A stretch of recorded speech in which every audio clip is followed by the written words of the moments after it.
Assalamualaikum Panca Lensa. Selamat datang kembali di penelusuran lensa kisah Nusantara. Hari ini roda motor saya berhenti di Desa Kemiri Amba, Kecamatan Jatibarang, Kabupaten Brebes.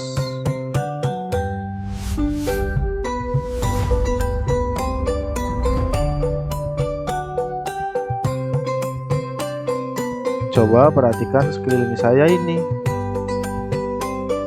Ini adalah sebuah desa yang kalau dilihat sekilas tampak damai, asri, dan wajar-wajar saja, bukan? Tapi jangan tertipu oleh mata telanjang, Cak. Tanah yang sedang kita pijak ini sebenarnya memiliki dua wajah yang sangat bertolak belakang. Di satu sisi, jalanan gang ini menyimpan sejarah emas tentang perjuangan leluhur menaklukkan hutan belantara. Namun, di sisi lain, tepatnya di jalan raya depan sana, ada energi gelap yang sering bikin pengendara celaka. Siapkan mental kalian sambil saya jalan masuk ke dalam. Kita bedah sejarahnya, lalu kita hadapi misterinya. Dan jangan lupa subscribe dulu biar kita makin semangat mengungkap tabir Nusantara. Mari kita putar waktu mundur jauh ke belakang, ke tahun 1822. Saat itu belum ada aspal yang saya injak ini, belum ada listrik, apalagi rumah-rumah tembok. Wilayah Kemiri Amba ini hanyalah hamparan tanah persawahan yang dikepung hutan lebat. Suasananya sunyi, senyap, wingit. Saking luasnya hutan pohon Kemiri Amba di sini, orang-orang tua dulu menyebutnya alas Kemiri Amba. Di tengah kesunyian yang mencekam itulah muncul satu sosok pengelana tangguh bernama Buyut Johari. Beliau datang sendirian, Cak. Bayangkan sekuat apa nyalinya. Di saat orang lain takut masuk ke hutan ini karena angker, Buyut Johari justru mendirikan gubuk pertamanya di sini. Beliau melakukan tirakat panjang, berpuasa, dan berdoa, meminta izin kepada Sang Pencipta untuk membersihkan energi liar di hutan ini.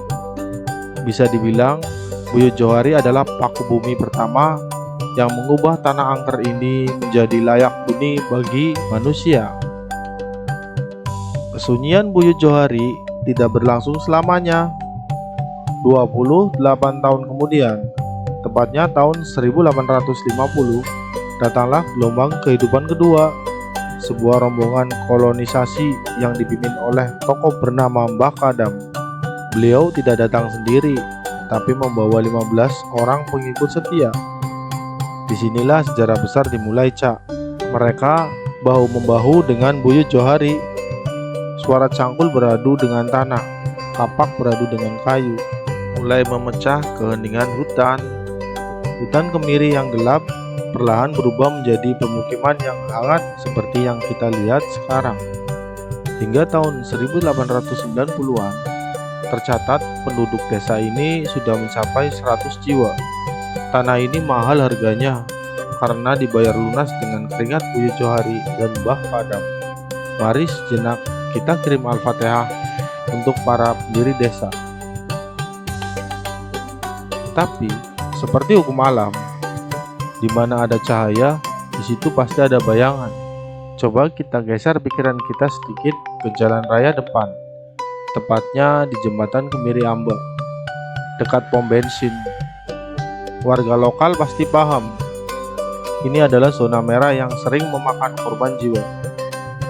Berdasarkan cerita warga dan mata batin, jembatan ini dikuasai oleh sosok penunggu bernama Nyai Lumpuh. Sosok ini sangat licik, Cak.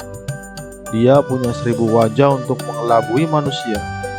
Kadang dia menjelma menjadi seekor kucing yang menyeberang mendadak, membuat pengendara kaget, banding setir, dan jatuh. Di lain waktu, dia menampakkan wujud aslinya, sosok gede duwur atau tinggi besar yang berdiri diam di pinggir jembatan, menatap tajam ke arah pengemudi. Tak cuma itu, Di aliran sungai bawah jembatan, konon bersemayam sosok buaya putih. Mereka bekerja sama dengan satu modus, membuat lengah, pikiran pengendara dibuat kosong, melamun sejenak, dan terjadilah kecelakaan fatal. Lantas, apakah tidak ada yang menjaga kita dari gangguan itu? Tenang, di jembatan itu sebenarnya ada sosok penengah. Praktisi spiritual menyebutnya sebagai sosok sepuh atau orang tua.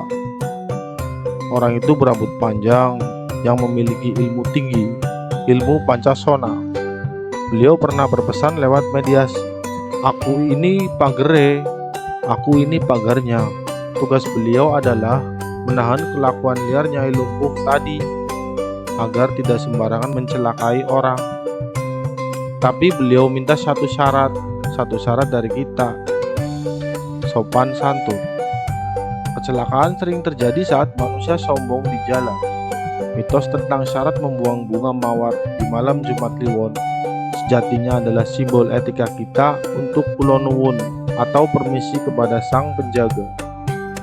Dari desa Kemiri Amba ini, kita belajar tentang keseimbangan hidup, Cak. Dari Buyut Johari dan Mbah Kadam, kita belajar semangat membangun dari nol. Dari jembatan Pancasona, kita belajar eling lan waspada, bahwa di jalan raya, musuh terbesar bukan tikungan tajam, tapi pikiran kita sendiri yang kosong. Waspadalah terhadap tipuan gaib yang membuat kita lengah. Masuk desa dengan salam, keluar jalan raya dengan doa. Saya Rian dari Lensa Kisah Nusantara, pamit undur diri. Wassalamualaikum warahmatullahi wabarakatuh. Nah, kanca Lensa, sisa durasi video ini saya biarkan hening ya. Saya mau ajak kalian belusukan lebih dalam, melihat ganggang desa Kemiri Amba tanpa suara, biar kalian bisa merasakan sendiri seperti apa suasana asli di dalam kampung warisan Mbah Kadam ini. Selamat menikmati suasana desa.